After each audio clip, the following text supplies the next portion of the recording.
धाकड़ खबर, बेखौफ सुबह, बेबाक अंदाज।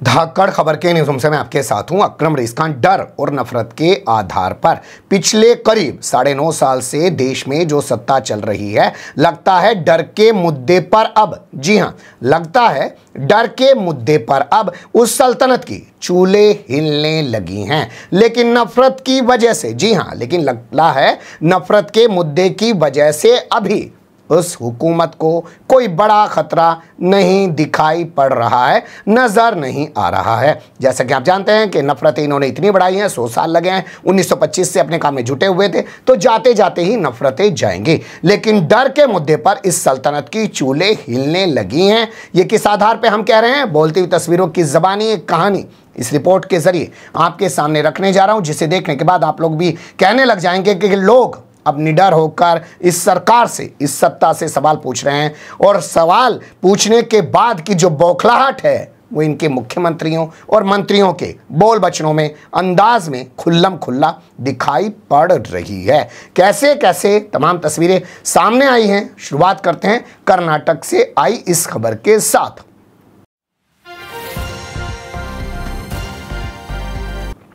कर्नाटक का कोलार एक जिला है। वहां पर भारतीय जनता पार्टी के संस्कारी लोग बैठकर धरना प्रदर्शन कर रहे थे। वहां जिला मुख्यालय है, वहां पे इनका धरना प्रदर्शन चल रहा था और मुर्दाबाद मुर्दाबाद के खूब नारे लगा रहे थे। वहीं पर मधुमक्खी का छत्ता था। इतना शोर शराबा और हंगामा होने की वजह से मधुमक्खियों को गुस्सा आ गया और फिर उसके बाद उन्होंने क्या किया, खुद देख लीजिए।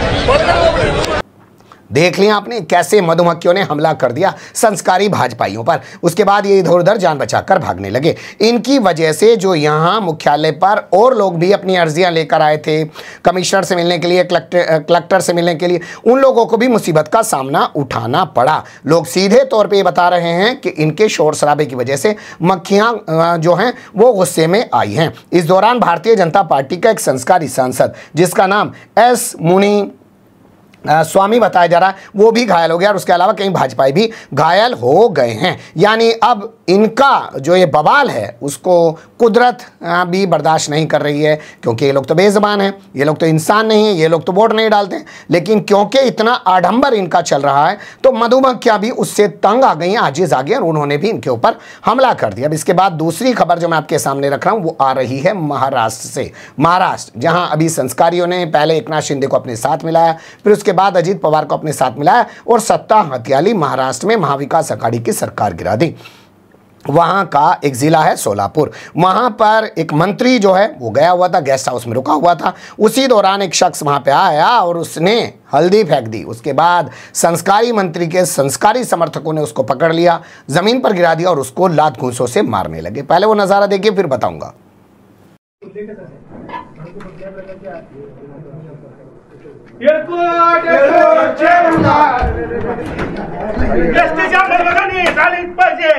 कोण म्हणतंय देत नाही, घेतल्याशिवाय राहत नाही, ओबीसी आरक्षणाला धक्का लागला नाही पाहिजे।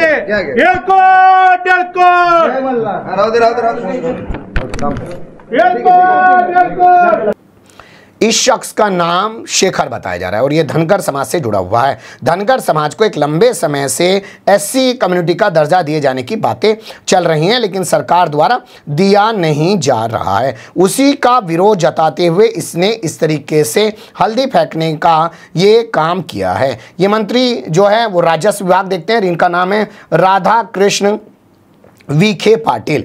ये यहाँ पहुंचे हुए थे, लोगों से बात कर रहे थे, उसी दौरान इनके साथ ये किया गया। अब इस शख्स को जब मीडिया वालों ने पकड़ा तो इसने बताया कि अभी तो मैंने मंत्री के ऊपर हल्दी फेंकी है, अगर मेरी बात को नहीं सुना गया तो मैं मुख्यमंत्री को भी नहीं बख्शूंगा। यानी लोग अब डरने को तैयार नहीं है। जैसे मधुमक्खियां डरने को तैयार नहीं थी, कितना बर्दाश्त करती, उनके भी सब्र का एक पैमाना होता है, बस वो टूट पड़ी भाजपाइयों पर। ऐसे ही इसने भी हल्दी फेंक के अपना विरोध दर्ज कराया। अब इसके अलावा जो तीसरी तस्वीर मैं आपके सामने रख रहा हूं वो आ रही है भारतीय जनता पार्टी के संस्कारी एमएलए बिष्ट से जुड़ी हुई, जिससे जनता ने पूछा कि अच्छा भाई तू बता 2013 से तूने अब तक क्या किया।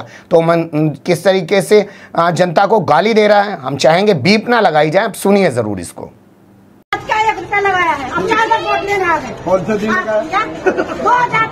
सुनो बात करो। सुनो, अभी 4 करोड़ रुपए की लागत से, अरे छोड़ो ना, अभी ये अच्छा चलो ना, चुप करो, तुम्हें नहीं पता, तुम्हें एबीसीडी नहीं मालूम। आप चलो यहाँ से, इलेक्शन में हाथ जोड़ते आ जाते। पीड़ा तुमसे, तुम गलत जीत गए। देखो जिताने वाली जनता भाई साहब, किसी के मुल्क से नहीं जीते हैं, जनता जिताने वाली। जनता जिता जनता ने जैसे लोग जनता चुनिया, जनता आपके हमारे लिए भगवान है। आपके लिए हमारे लिए भगवान है, हमारे लिए भगवान है।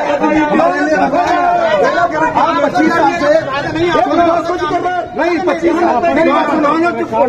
साल से विधायक हो, लेकिन पानी की निकासी सोने के अभी तक नहीं हुआ। ये रोड किसने बनाई? बनाने से क्या होता है? पानी निकाल के दे दो ना। तू निकालना, मैं कैसे निकाल दूंगा? मेरा अधिकार है। तू मेरे मेरा कौन आता है? कौन आता है? तुम आपके दौर मैंने क्या है उस सब बात कर रहे हैं। अपना काम करो कि नहीं, एमसीडी आके ये नहीं हो रहा है, नहीं हो रहा है। आप नाली बनाओ, सड़क बना दो। अगर यहाँ सुनो, अगर यहाँ पानी दो ना निकासी। चारों तरफ पैसा लग रहा है, सनी बाजार के लिए पैसा नहीं अभी मिलता है। सारे बच्चे नंगे पैर जाते हैं। क्या बात करते हैं यार? मैंने किस जिंदगी यहाँ पर जी रहे हैं, इसी के लिए कॉलोनी नहीं, ये कॉलोनी कॉलोनी के लोग हैं, सिर्फ आ करके दूसरे के ऊपर आरोप लगा दो। तुम नहीं सुन लिया आपने क्या जो है ये जनता को गाली दे रहा है, यानी बौखलाहट इनके लहजे में नज़र आने लगी है। चलिए, ये तो छोट भैया सा विधायक है, ये इस तरीके की बात कर सकता है, आप ये कह सकते हैं। लेकिन अगर मुख्यमंत्री की सीट पर बैठा हुआ व्यक्ति ऐसी हरकत करे तब आप क्या कहेंगे, वो भी देख लीजिए। व्हाट्सएप किए हुए हैं और केवल सरकार को बदनाम करने के लिए इस प्रकार का कि फैमिली आईडी की सुनवाई नहीं हो रही, इतने पैसे ले लिए, इतने ले लिए। जो लिए गए हैं उसका अगर प्रूफ मिलता है तो अभी उसको सस्पेंड करेंगे, और अगर नहीं लिए गए हैं तो आपने सरकार को बदनाम करने के लिए किया है, आपके खिलाफ कार्रवाई होगी। इनको उठा के ले जाओ, इनको उठा के ले जाओ, इनके खिलाफ कार्रवाई करेंगे। चलो, ये वीडियो हिसार का बताया जा रहा है।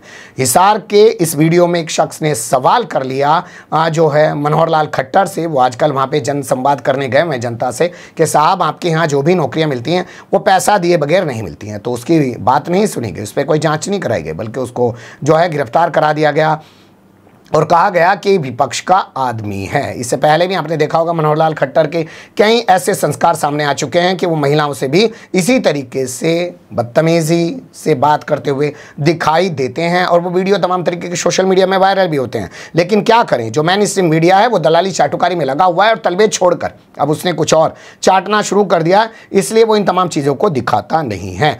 हिसार के गुराना गाँव का वीडियो बहुत कुछ कहलाता है, और मनोहर लाल खट्टर की जो ये बौखलाहट है ये भी अपने आप में बहुत कुछ बयान करती है। अब एक वीडियो मध्य प्रदेश यूथ कांग्रेस ने शेयर किया अपने ट्विटर अकाउंट पे। हम इस वीडियो की पुष्टि नहीं करते हैं, लेकिन दावा किया जा रहा है कि इस वीडियो में नरेंद्र सिंह तोमर जो देश के कृषि मंत्री हैं और मध्य प्रदेश से ही आते हैं, और इस सवाल के जवाब पर खामोश हो जाते हैं कि क्या अगली बार भी अगर सरकार बनी तो शिवराज सिंह चौहान ही सीएम बनेंगे, क्योंकि ये भी सपना देखे बैठे हैं। महाराज यानी कि ज्योतिरादित्य सिंधिया भी सपना देखे बैठे हैं, कैलाश विजयवर्गीय भी सपना देखे बैठे हैं, और नरोत्तम मिश्रा तो सबसे आगे हैं ही। तो इनका एक वीडियो शेयर किया है जिसमें ये नरेंद्र मोदी मुर्दाबाद कर रहे हैं। ये दावा कांग्रेस यूथ का है।